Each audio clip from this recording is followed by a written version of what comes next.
Olá, seja muito bem-vindo ao Na Real, a notícia como ela é, do jeito que você entende, nas ondas da 98 News, agora com dial novo, 98.7. Então grava aí, toda vez que você quiser ouvir a gente, ouvir a 98 News, é 98.7. E hoje nós estamos no nosso quadro Na Real Entrevista com uma celebridade. É um grande orgulho para nós recebê-lo aqui. Em breve vocês vão saber de quem que eu tô falando. Mas antes disso eu vou apresentar João Fernandes, tudo bem? Fala, Lincoln, sempre bom estar aqui com vocês mais uma vez Na Real. E agora estamos numa frequência nova, né? Antes era 103.3, mas agora 98.7. Então, e o nosso convidado de hoje, João, é um cara espetacular. É uma referência no esporte. Nome de peso. Nome de peso. Além disso, é um palestrante, é um incentivador da cultura da liderança, da mudança de cultura organizacional, de como obter resultados. E escritor, por intermédio do compartilhamento, né, de funções, que isso que ele vai trazer um pouquinho da gente aqui hoje, pra gente aqui hoje. E eu tô aqui com o Theo Laborne. E aí, Theo, beleza? Excelente estar aqui com vocês, uma honra. Muito obrigado aí pela oportunidade. Obrigado você por estar aí com a gente. Valeu.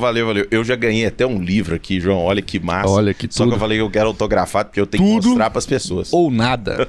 E o que você tem a ver com isso ali nas letras miúdas ali embaixo? Ali, sensacional. Ô Theo, eu sei que a gente tem um tempo curto aqui no programa e eu quero muito te ouvir e o pessoal de casa quer te ouvir também.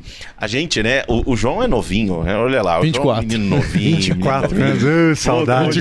Saudade. O que ele tava fazendo há 24 anos atrás? Ai, meu Deus do céu. Muita coisa. A juventude é um negócio fantástico, né? Nós já estamos no Zenta, então a gente já tá mais velho, né? Exato. Né, Theo? Mas conta pra gente, pra quem tá ouvindo em casa, como o João, quem muitas vezes não conheceu, talvez, você pela mídia, pela televisão. Então fala um pouquinho de quem é o Theo, fala um pouquinho da sua história e aí a gente começa a entrar dentro do assunto.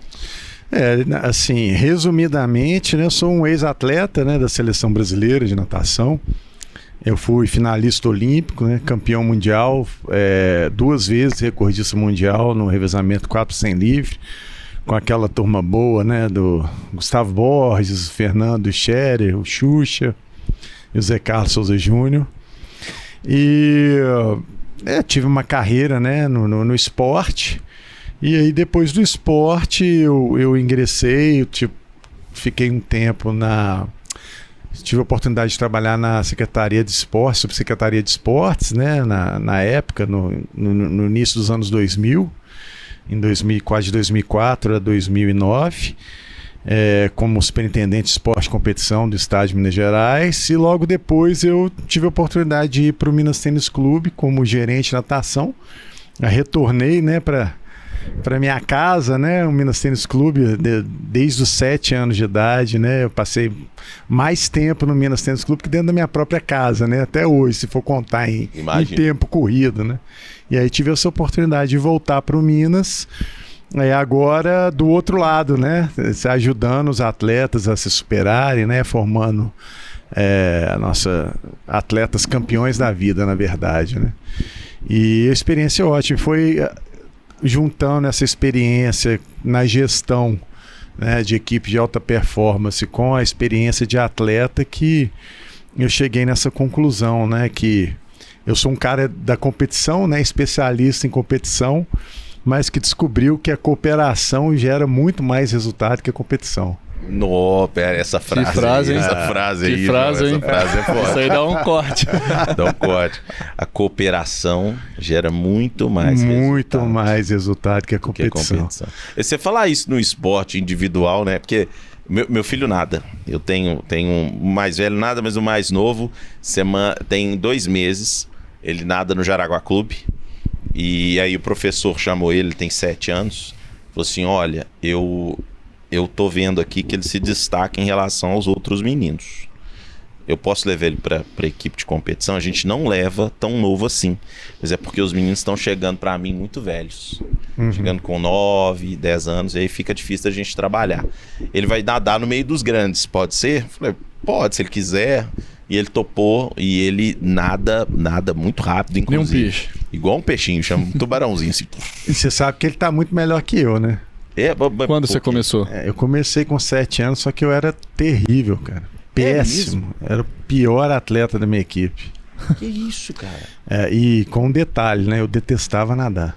Nadar por obrigação, sua mãe te colocou. Minha mãe obrigava a nadar. Sair de detestar a nadar, a ser campeão mundial. Eu chorava todo dia, não gostava de jeito nenhum. É porque pra mim era difícil até andar, né? Porque eu tinha aqueles estirões, né? Eu era uma criança muito desengonçada. Você cresceu muito rápido. Eu crescia rápido, a musculatura não acompanhada, você perde o centro de gravidade, então eu tropeçava no meu próprio pé, caía sozinho. Que isso, cara? Então, se andar é difícil, imagina nadar, né? Nadar era muito difícil pra mim. Pelo menos você não foi pra corrida, então. Não, nem se eu quisesse, né? Ia dar lesão. Ô, Theo, é muito interessante. A gente estava conversando antes de entrar ao vivo aqui com vocês. E a gente estava falando assim da mentalidade de um atleta, né? Como é que é diferente.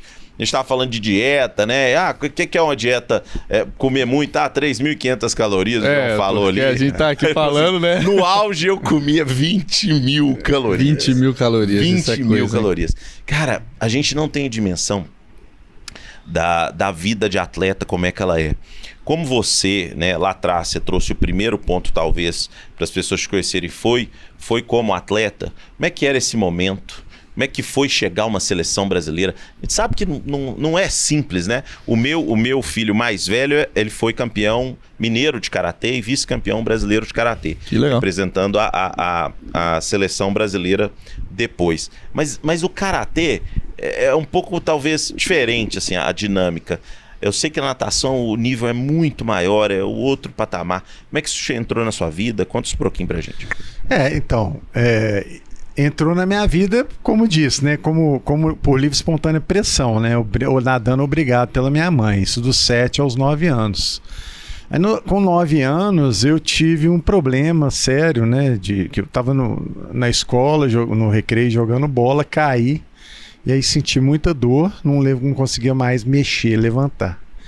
Aí fui pro hospital, tinha quebrado o fêmur direito. Que isso? E o pessoal foi investigar, porque não foi um tombo que justificasse quebrar um fêmur. Eu tava com um cisto ósseo aneurismático no fêmur direito, que é um câncer, né, que vai comendo o osso por dentro. Então o meu fêmur tava oco. Por isso, quando eu caí, ele quebrou.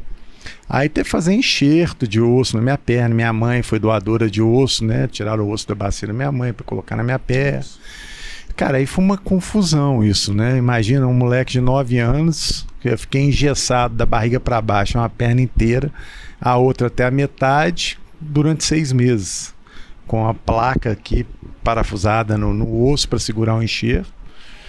E foi um negócio terrível, né? E depois que passaram 6 meses, a coisa piorou, porque tirou o gesso, minha perna estava muito fininha, atrofiada e tal. E os médicos não sabiam assim, exatamente se teria alguma sequela, né? Se isso poderia ter algum problema para mim, acarretar algum problema.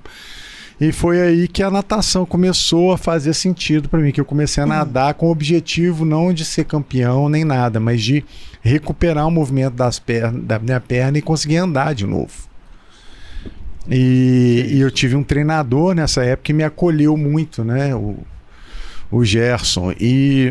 E aquele acolhimento do treinador também fez muito sentido para mim ali, né? Aquela relação atleta-treinador, mesmo eu sendo ruim, ele, me deu uma atenção especial, me ajudou naquele momento e aquilo fez toda a diferença para mim. E foi dali para frente que eu comecei a me desenvolver, a gostar de treinar, né? De fazer amizades no esporte. E cheguei, né, até esse resultado aí do recorde mundial, né, de ser campeão mundial. Você chegou essa trajetória foi toda feita dentro do Minas?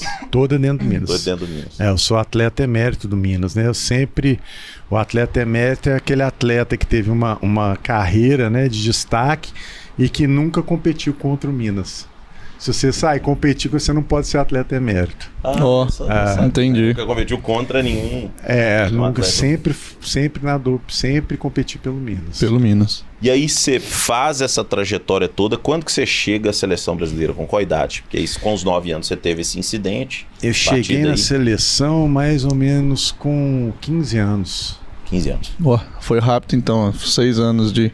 Tá tudo relativo, né? Mas isso aí pra uma pessoa que mal conseguia nadar pra seleção... Claro. Pra seleção foi pouco tempo. Eu falo porque é muito treino, né, cara? É muito treino. São 6 anos, mas que valem por uns 20, assim, né? Quantas horas por dia ou não? É treino, a gente treinava de madrugada. Na minha época... não tinha muita ciência e tecnologia, né? Então era porrada e quem sobreviver será campeão. Será campeão. Era na forja. É muito Mas aí você treino. passou a gostar quando ali? Em qual parte que você passou a gostar da natação e falar assim, não, isso aqui eu quero seguir isso aqui? Eu tenho talento, né? Foi a partir ali dos campeonatos brasileiros, né? Quando eu fui campeão brasileiro em 89... Dali pra frente que eu vi que a coisa era mais séria, né? Mesmo. Você conheceu o Gustavo aqui? No Minas, não? Conheci o Gustavo nas competições, né? Era o adversário do arquirrival Pinheiros, né? O Minas e Pinheiros sempre tiveram uma rivalidade. Mas isso que é um negócio interessante, né? Até voltando no corte do início, né? Apesar de ter essa rivalidade e tudo mais, quando a gente estava no revezamento, esse grupo, né? Sim. O Gustavo, o Xuxa e o Zé Carlos Souza Júnior, a gente tinha uma conexão muito grande. E a gente conseguia separar isso muito bem, né? Então a gente conectava ali para representar o Brasil e aí a gente entregava resultados que muitas vezes a gente não conseguia entregar nas provas individuais, né? Eu, por exemplo... Eu baixava quase 2 segundos numa prova de 100 metros, quando eu estava nadando no revezamento. E eu não conseguia fazer isso na minha prova. Cara, isso é muito...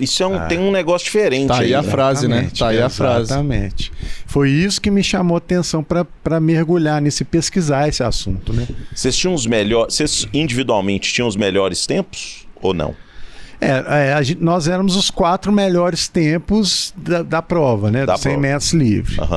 E aí os 4 melhores tempos vão compor o revezamento da seleção. Não, perfeito. Mas eu digo em relação aos outros atletas. Individualmente.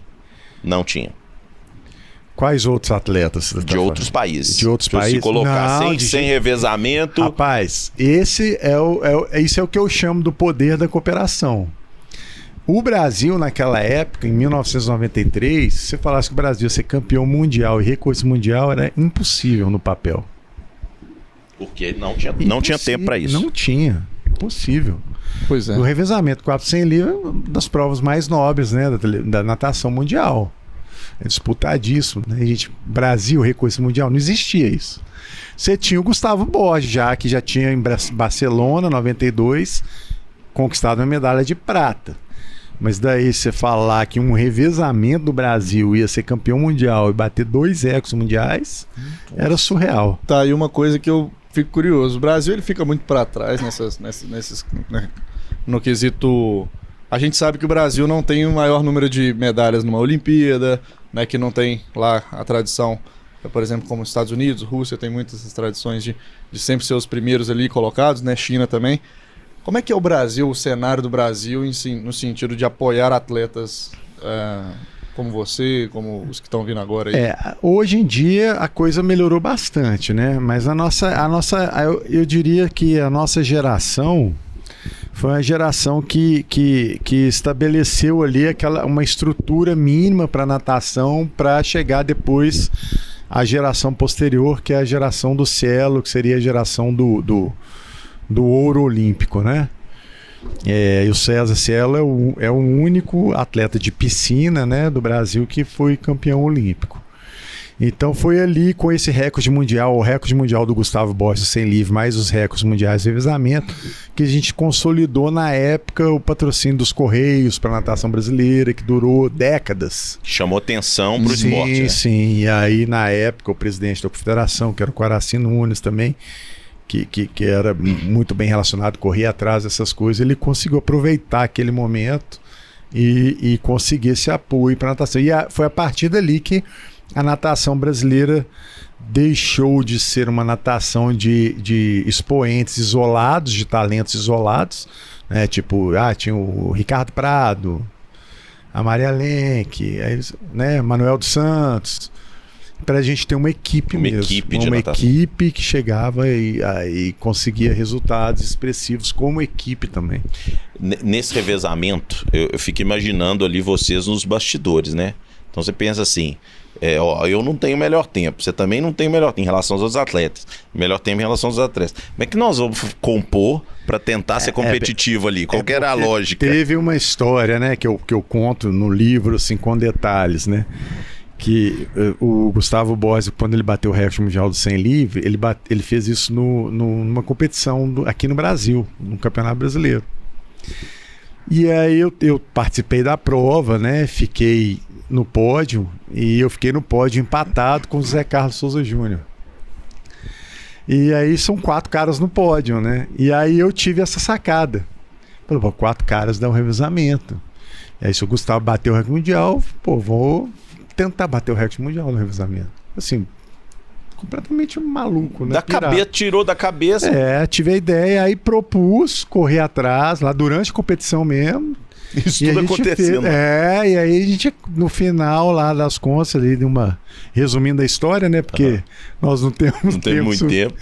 Mas a gente fez uma tentativa isolada de recorde, só a gente na piscina, lá em Santos, e a gente quebrou o recorde mundial, nadando sozinho na piscina. Por 3 centésimos. E aí, 6 meses depois, teve o Mundial. E a gente chegou no Mundial como recordista mundial. E todo mundo desconfiando da gente. Ele falou, brasileiro, recordista mundial não existe. Contaram errado.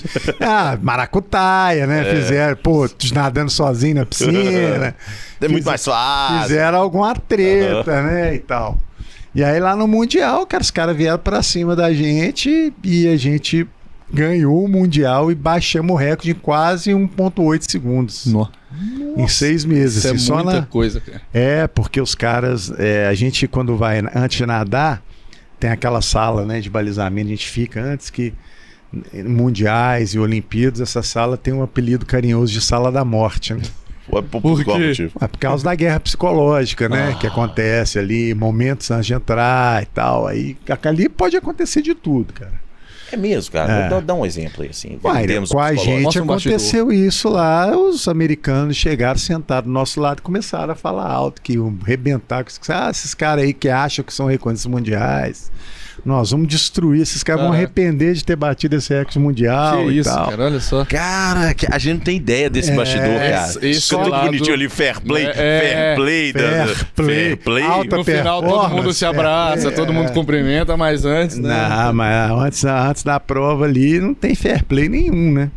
Só que o azar deles é que a gente tinha essa conexão, e aí pelo menos eu lembro perfeitamente. Os caras falando aquilo, a gente só escutando, e eu olhava para os caras e falava, cara, eu saio daqui de SAMU hoje, mas eu não perco pra esses felas lá de jeito nenhum. É isso que traz. Achamos 1,8 segundo o recorde mundial, bicho, em cima dos caras. Depois. Eu tinha que ter ido lá neles. Não precisou, cara, não precisou.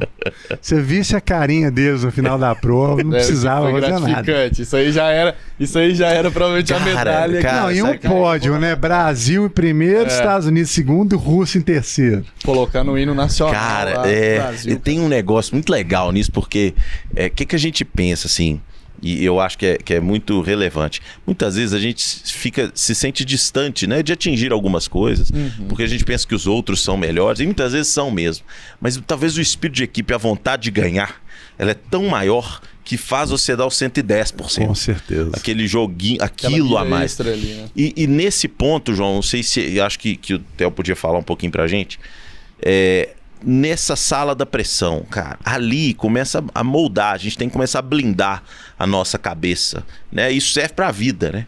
A gente vai ter pressão na vida também, Talvez não da mesma forma, talvez não numa sala da pressão, mas durante a vida. Como é que você se preparou para isso ou não? O esporte te preparou para isso? Qual que é a lição que você tira disso? O esporte me preparou, mas depois, né, pesquisando essa questão do poder da cooperação e tudo mais, o que eu percebi, cara? Eu percebi que a melhor competição, né? Quer dizer, a competição ela sempre tem algum BO, tem um problema assim. Ela não é autossustentável. A competição pela competição. E aí a única competição que hoje eu vejo que vale a pena é você competir com você mesmo. No sentido de autossuperação. Porque esse negócio de ficar se comparando com os outros, cara, é um sofrimento assim dispensável. Porque nós somos completamente diferentes. Você tem uma história, eu tenho outra, você tem outra. Não adianta eu me comparar com você. Eu tenho que comparar comigo mesmo. O que eu já fiz até agora, como é que eu fui, o que eu posso fazer além disso. Então, quando eu cheguei lá no Minas, aí, quando eu comecei a pesquisar isso, a virar a chave sobre isso, aí é uma história muito interessante, que teve uma coisa que aconteceu que foi muito simbólica e que me trouxe para onde eu estou hoje, essa realidade hoje, como palestrante, tendo uma empresa que faz treinamentos, né, e que quer transbordar essa ideia da cooperação para todos os níveis, né, seja no esporte, seja no mundo corporativo, porque as similaridades são grandes. Muito grandes. Mas enfim, o que foi que aconteceu? Eu comecei a fazer esse trabalho lá no Minas, baseado na cooperação com esses atletas de altíssima performance que tem a competição mais, né, coisa mais competitiva possível. São os caras que estão no top olímpico e querendo ir para a Olimpíada e tal. E engraçado que durante a carreira de atleta, eu como atleta eu consegui conquistar todas as medalhas possíveis que um nadador pode ganhar, exceto a medalha olímpica. Eu não consegui, porque normalmente a questão da competição, da alta performance, você brincou no começo, celebridade e tal, essas coisas vão mexendo com a gente. E aí o nosso egão, ele vai ficando inflado. E eu falo que né, tem uma expressão que eu gosto muito, que são as coleiras do ego. O nosso egão põe a gente numa coleira e vai estrangulando a gente. Sufocando, estrangulando a gente. E aí eu comecei a me estrangular, me sufocar na minha própria coleira do ego. 20 anos, recorde mundial, no auge da forma física, né? Então, tal, saindo no jornal. Celebridade. Chegava nos lugares. Namorada. Pôster da Capricho, entendeu? No pôster da Capricho. Rapaz, Capricho acabou comigo. Capricho acabou com ele. Nossa, já foi pôster da Capricho. Foi, rapaz, foi. Aí, cara... Rapaz, você devia... decorar muito fichário, essas coisas. Rapaz, fichário na época tinha isso. O João não deve nem saber.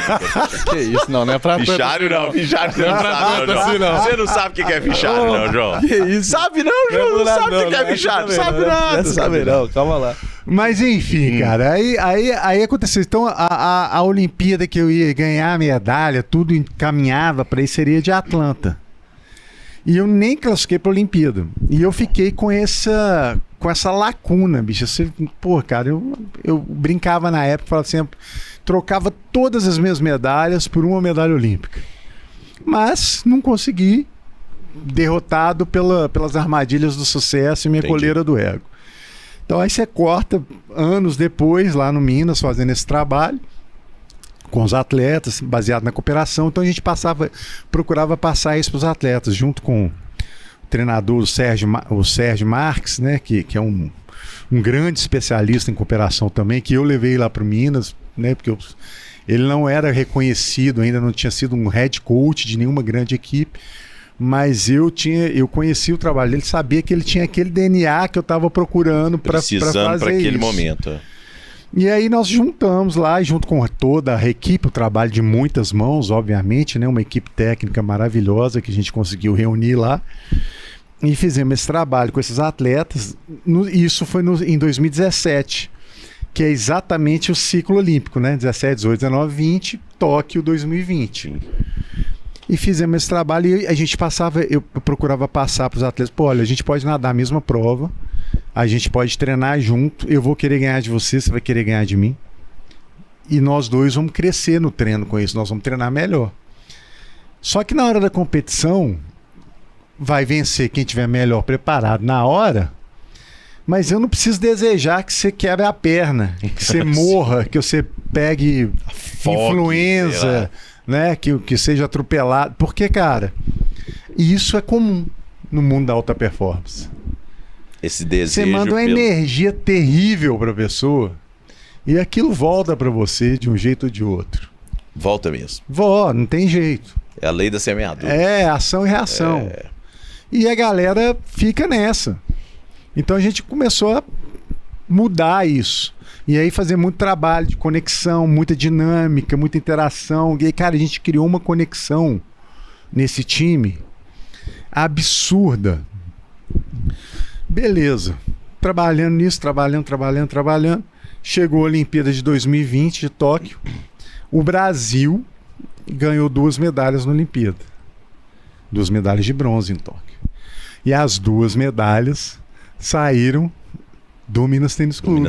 Dessa equipe que estava fazendo trabalho baseado na cooperação. Cara, legal, cara. Isso é muito Isso não massa. é louco? É muito massa. Muito louco. Mas aí, olha, o negócio do simbolismo é o seguinte. Um desses atletas, quando acabou os Jogos Olímpicos, chegou no Brasil, marcou um jantar e junto com a equipe, chamou a equipe técnica, comissão técnica para o jantar, ele, a comissão técnica. E lá no jantar, celebramos aquela coisa toda. No final do jantar, ele levou uma caixa, abriu a caixa. E nessa caixa, bicho,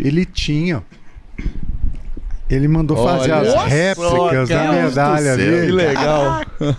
Que coisa E linda. aí ele deu, cara, uma medalha olímpica igualzinha a dele para cada um de nós. Aí na hora que esse cara botou essa medalha no meu pescoço, eu tive uma catarse, assim, né, cara? E aí me veio, assim, na hora essa ideia, que é a seguinte, cara. Que legal, cara. A medalha que eu mais queria ganhar, Você ganhou. eu não consegui ganhar competindo. Mas Eu só consegui ganhar quando eu aprendi o que é a cooperação. você ajudou um outro. Quem tá a ganhar. ouvindo a gente, porque ainda é rádio, né? A gente acaba esquecendo. Exato. O Theo trouxe uma medalha. No YouTube vocês vão conseguir ver. Pega a reprise do programa, eu tô mostrando a medalha. Isso aqui é uma medalha olímpica de bronze de Tóquio 2020, das 2 que o Brasil ganhou. E essa medalha, a energia dela é incrível. Cara, é impressionante, João. Dá uma olhada. É Cara, a primeira medalha olímpica da cooperação cara, da história. Caramba, irmão, cara. não, sério. Quando A energia da medalha é Nossa, assim cara, mesmo, que isso. Olha aqui, gente. Não, Que de verdade, cara. Não. Que coisa impressionante. isso é incrível. Isso é Não, incrível. sério, cara. Eu me emocionei com isso, cara. Superação. Você sabe por quê, Theo? Acho que tem um negócio na vida.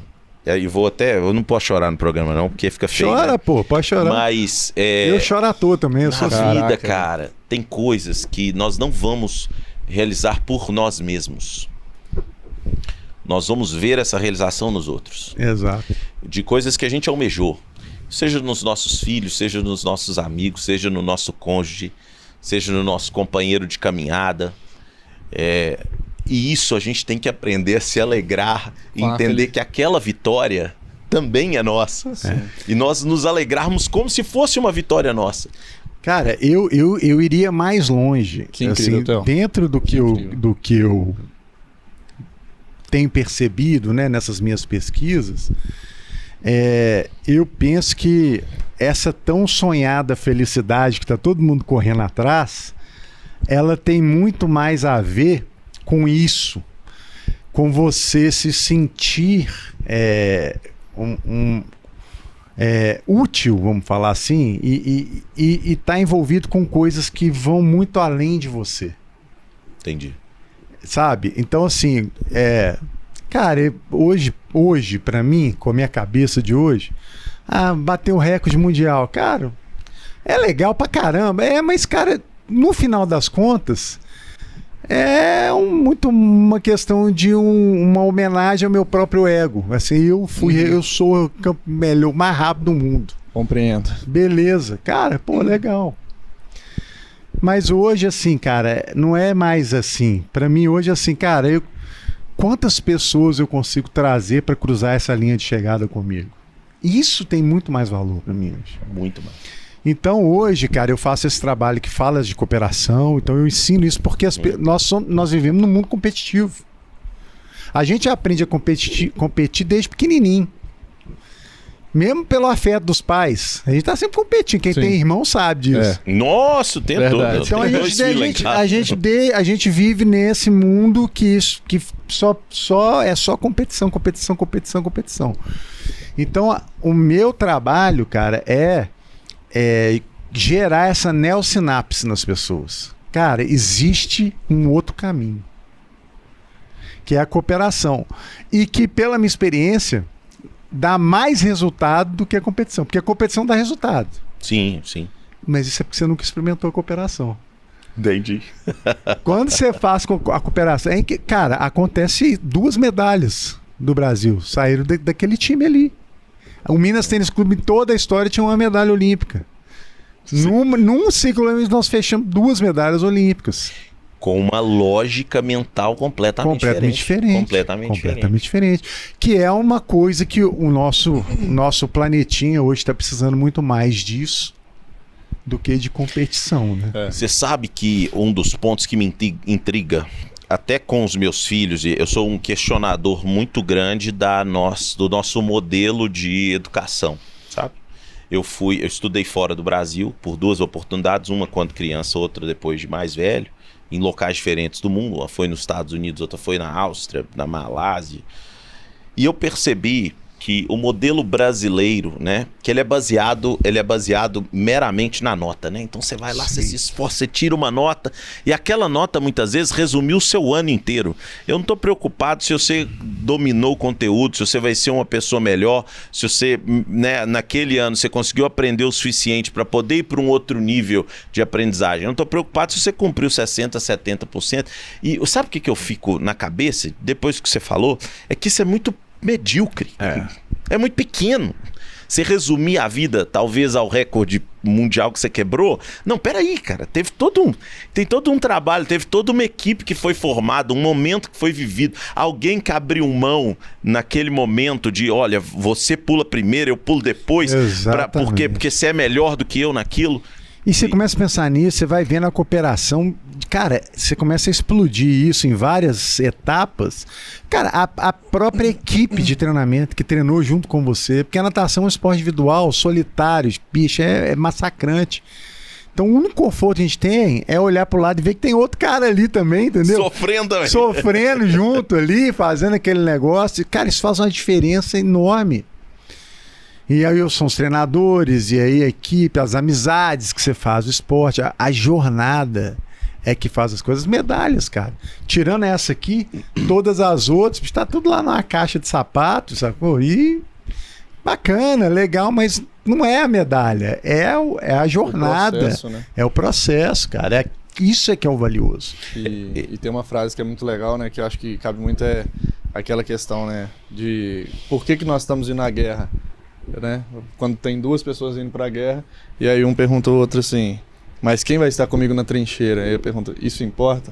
Mais do que a própria guerra, mais do que a própria competição ali, é quem vai comigo, quem vai estar dividindo lado a lado, quem vai estar ombro a ombro com você, quem vai ser aquele competidor que vai pular na piscina junto com você, que vai ver, né? Às vezes, muitas vezes é um amigo que vocês treinaram junto há muito tempo e tudo mais. Acho que isso é bem...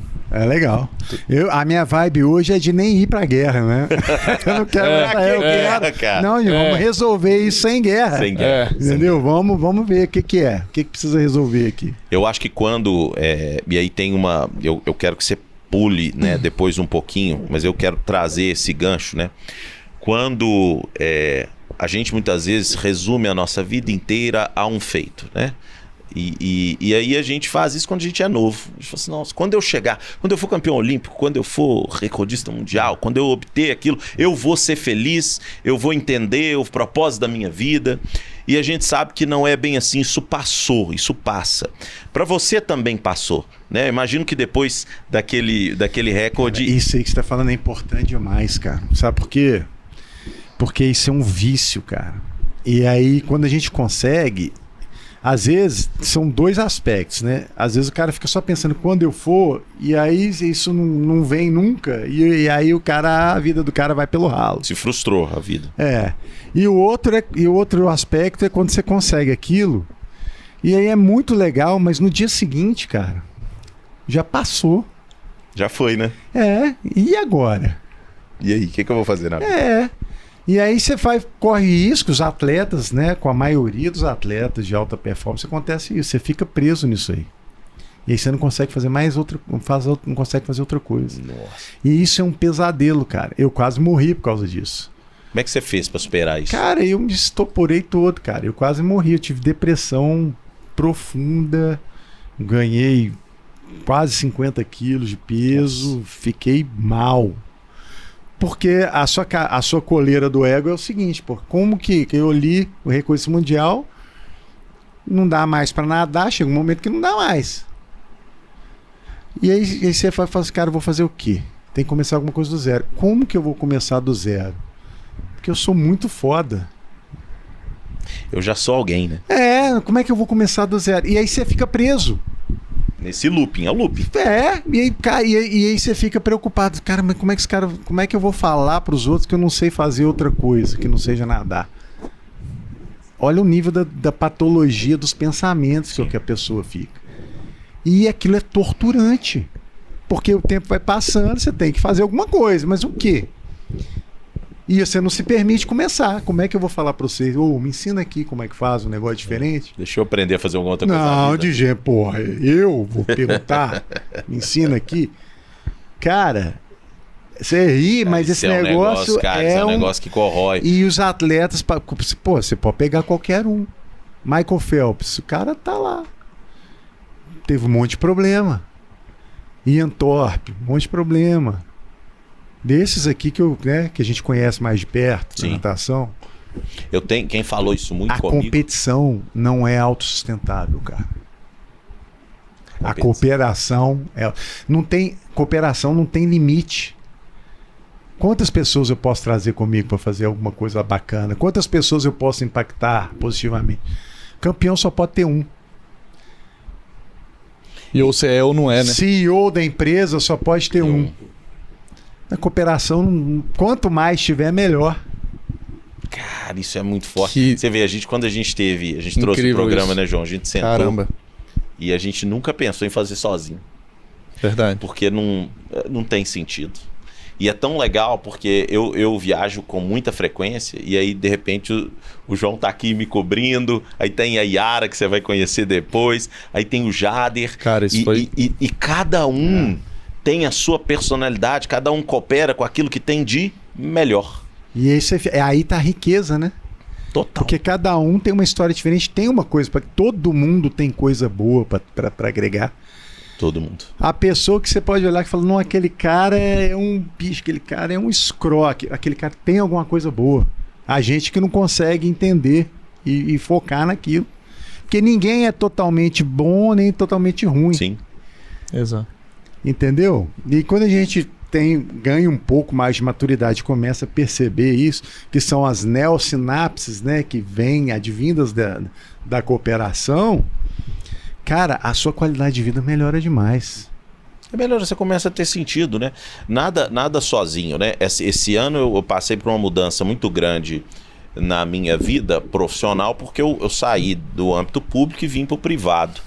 E o meu sócio, que com certeza estará nos ouvindo e nos assistindo, o Leonardo, teve parte muito importante nesse processo, porque que é a cooperação. É quando assim, ó, eu tô cansado, aí o Léo pega na minha mão e fala, cara, vamos lá. É isso aí. Vamos lá, vou te ajudar. Cara, você dá conta. Eu tô com você. E se você não der conta, eu vou tá junto. Até a própria relação com a fé. Né? A própria relação com a fé. Quando a gente tem a relação com a fé, a relação com algo maior, né? No meu caso, a relação com Cristo, eu entendo assim, peraí, eu não tô sozinho. Quando eu não conseguir, alguém vai vir me carregar aqui. Jesus vai estar do meu lado, vai me suportar, ou vai mandar alguém para me suportar, ou vai mandar alguém para me ajudar, que é a mesma caminhada, né, João, que a gente tem na vida. E isso aí eu posso até falar, pegando um pouco mais dessa pegada cristã, que o Legendário ele abriu muito meus olhos nesse sentido. O Legendários tem hora que você ajuda E tem hora que você tem que ser ajudado e você tem que, igual você falou, você tem que tirar aquela coleira do ego e pedir ajuda. Falar assim, cara, eu preciso de você me ajudar nisso. E a campanha também foi um momento que eu passei muito por esse momento, tipo assim, eu achava que eu poderia fazer tudo. Eu achava que era fácil fazer uma coisa sozinho. Meu amigo, não deu certo. Aí quando a galera, quando veio as pessoas ajudando, quando veio o time e colaborou, nem era sempre as pessoas mais técnicas, mas eram as pessoas que estavam mais empenhadas. E aí o trem virou, e aí deu certo. É porque, na verdade, eu falo cooperação, mas quando você aprofunda no tema, a gente entende que é intercooperação. Porque é mão dupla. Mesmo que a gente queira cooperar e fazer as coisas e ajudar os outros, se você não se permite ser ajudado, não vai dar certo. Tem um livrinho, chama Ego Transformado. Pequenininho assim. É livrinho de você ler numa sentada. E ele fala muito disso, de aprender a receber algo de alguém. Uma ajuda, um afeto, um carinho, a reconhecer, diz muito sobre ter um ego transformado. Para o homem isso é difícil. Mudar. Né? Isso é muito difícil. Entender que, olha, se coloque numa posição de ser abençoado por alguém, de ser valorizado por alguém, isso tem muito valor. Eu queria que você contasse um pouquinho pra gente, porque para além, depois você desenvolveu, você saiu da natação, que aquilo, imagino que foi o seu universo, até determinada idade, de repente você se viu na sociedade normal, vamos dizer assim, né? Porque os atletas têm o pessoal que não é atleta. Os meros mortais. Os meros mortais. E de fato são, cara. Tenta competir com qualquer um. Não seja nem na natação, porque na natação eu sou péssimo. É só o que a gente tá falando aqui. A minha dieta é 3.200 calorias, a dele era 20 mil. Depois, você já tinha alguma outra habilidade? Você teve que começar do zero? Eu sei que você gosta de música. Cara, fala um pouquinho disso aí. A música, assim, diferente da natação, a música eu sempre gostei. Desde pequenininho. Então eu tenho muito link com a música, e a música sempre foi uma ferramenta que eu utilizei na minha trajetória, né? Você vai ler o livro aí, você vai ver, a minha trajetória foi muito peculiar, sabe? Por causa do problema na perna, e aí você vai ver lá outras coisas, eu também não vou ficar dando spoiler. Sim, não, compre o livro aqui, ó. Livro, ó. Mostra o livro aí. Nada, tudo ou nada. A cara de mal dele na piscina, olha lá. Deve ter na Amazon. A cara de mal. Tudo, até a capa, tudo foi pensado, tudo entendeu? Foi pensado, a cara de mal. Cara de mal, você vê, ó, repara na capa, você vê. Botox estava aqui, viu? Botox estava em dia aqui, viu? É Photoshop. Botox estava em dia aqui. Não precisa do Botox, hoje temos Photoshop. Ó, olha a capa lá, dentro da piscina, com o corpo de roupa, e com a baqueta de bateria lá. Lá. Aqui, ó, na câmera dele, na minha. Aí. Aqui. Aí, ó. Então, esse livro, aí eu vou contando a história no livro. Mas onde é que a gente acha para comprar esse livro, então? Esse livro, assim, você pode mandar eu tô fazendo aquele e-book, né? O digital. Mas enquanto não sai o digital, você pode mandar um direct no @tel.laborne no Instagram. Repete de novo, @tel.laborne. @tel.laborne, manda um direct. Direct, a gente entrega no Brasil inteiro. O Tel entrega no Brasil inteiro. Boa. Mas e aí, a baqueta... gente tava falando do livro, você tinha perguntado. Eu perdi a resposta. O que eu tava explicando para você? Na verdade, sobre a questão da música, né? Quanto a música, você gostava da música. Então, a música, ela ia me ajudando. Você vê que os atletas hoje em dia vão para a piscina escutando fone e tal. E eu fazia isso nos anos 80, 90, só que eu não precisava do fone. E a música estava sempre tocando, quando eu ia passando essas dificuldades, esses problemas e tal. Que doido. E quando eu parei de nadar, aí sim, né? Porque são carreiras incompatíveis, né? Atleta e músico. E quando eu parei, eu comecei a me interessar, a montar bandas e tal, até conseguir, né, ser um baterista profissional, né? E aí acabei conseguindo tocar com os meus grandes ídolos do rock, né? Não, essa história é massa, essa a gente já ouviu. Conta um pouquinho. No bastidor porque aqui tem um negócio de energia, assim, que a gente não entende na vida. A gente fala assim, aconteceu por acaso. Não, nada é por acaso. Sincronicidade. Né? É sincronicidade. Não é coincidência. Então conta pra gente, porque é um grande astro do rock dos anos 80. Você teve esse privilégio. E foi assim, né, cara? eu falo muito isso nas palestras, porque eu conto a história do recorde mundial, que eu tive aquela ideia de fazer o recorde mundial e a gente concretizou aquilo.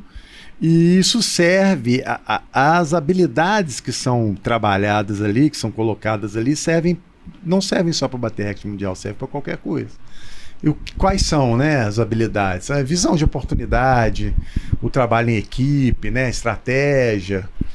Tudo isso eu utilizei ali para quebrar o recorde mundial e utilizei nessa empreitada, que foi o seguinte: a gente descobriu que um músico que a gente admira muito, né, que é o Eric Martin, que é uma das maiores vozes do hard rock mundial, né?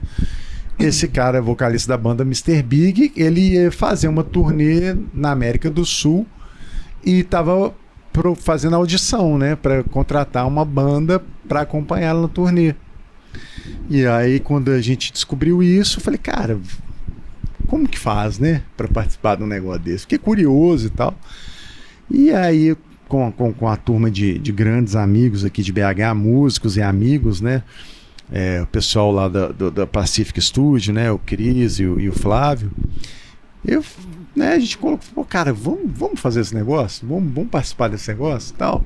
E aí começamos a ver o que tinha que fazer, o protocolo, cumprimos tudo, fizemos todo o processo, mandamos para Los Angeles o negócio. Passou um mês, 40 dias, nada. De repente chegou um e-mail, tal, com a cópia do e-mail da gente, falou, pô, os caras, a banda que vai tocar comigo é essa aqui. Não. E era a gente. Aí a gente falou, pô, cara, ferrou. Isso, né?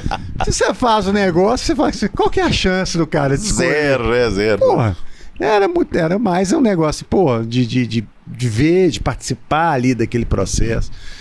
E aí aconteceu esse negócio. Nós fizemos uma turnê com esse cara, com o Eric Martin.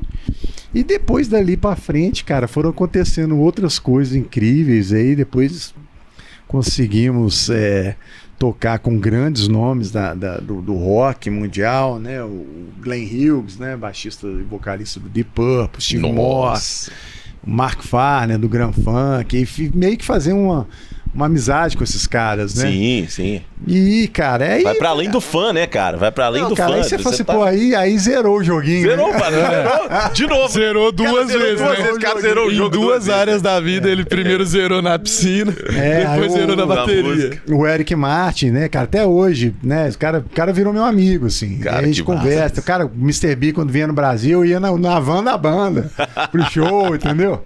Você sabe que esse negócio de sincronismo é uma coisa impressionante, porque eu tenho um amigo que é o Rodrigo Minotauro.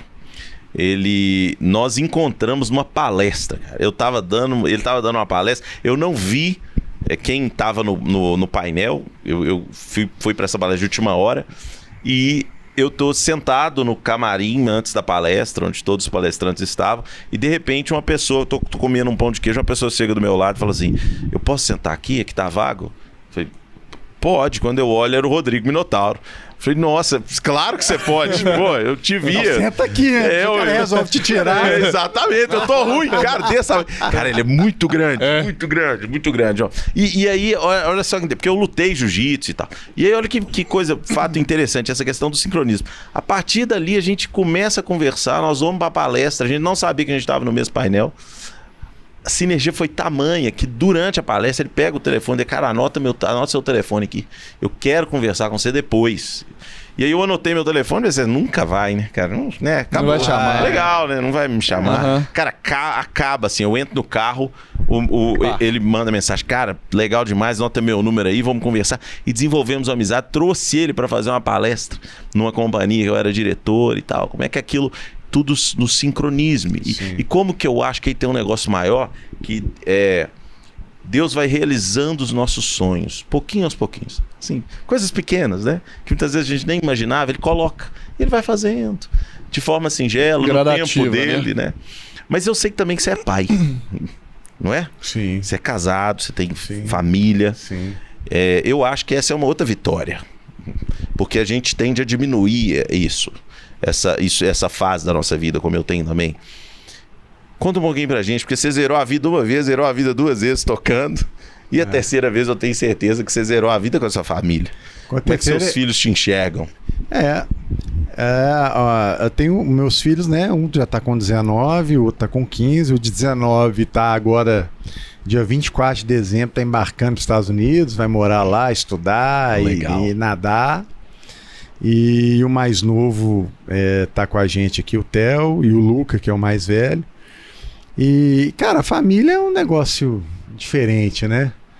E felicidade enorme, né, cara, de poder, de alguma forma, né, dentro dessa coisa da cooperação, contribuir ali para a vida daquelas pessoas ali que estão com a gente ali, né, compartilhando o dia a dia. Foi confiado a você cuidar deles. Desde pequenininho, aí você vai vendo as transformações e tudo mais.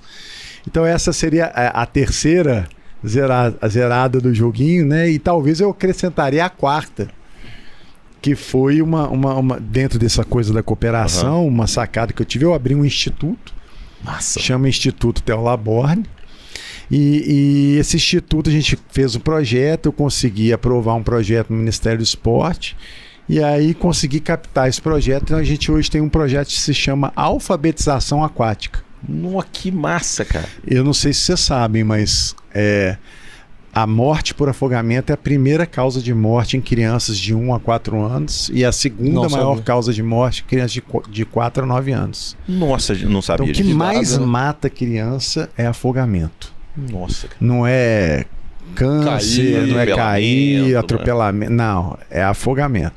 E, cara, ninguém se conecta com ninguém, sabe? Ninguém olha é um problema isso, né? social grave que fica aí. Ninguém sabe não disso. tem uma política pública que trate isso. Eu nunca vi nada desse. Então nós criamos esse projeto, a gente está ensinando essas crianças em vulnerabilidade social a alfabetizando essas crianças aquaticamente. Então o objetivo não é formar campeões, é salvar vidas. Salvar vidas. Então a gente está com esse projeto lá em Congonhas, cara, e é uma das coisas mais... Cara, deve ser fantástico devolver isso para a sociedade. É incrível, cara. É o que eu te falei, é você de alguma forma ser uma ferramenta para agregar, para impactar pessoas positivamente, para acrescentar algo. Cara, isso não tem preço. Cara, o recorde mundial comparado com isso fica muito pequeno, cara. Muito pequeno.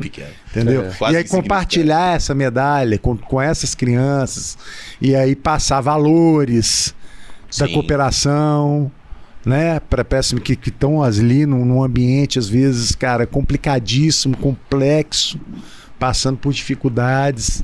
Talvez o único momento de alívio seja ali com vocês na piscina, muitas vezes. Cara, ontem eu tava lá e a gente fez uma confraternização de fim de ano com as crianças. Cara, você tem que ver a gratidão das crianças e a gratidão que eu fico de alguma forma ali tá conseguindo conectar as pessoas para fazer aquilo acontecer. Você recebe muito mais, né? Você recebe mais até do que você dá.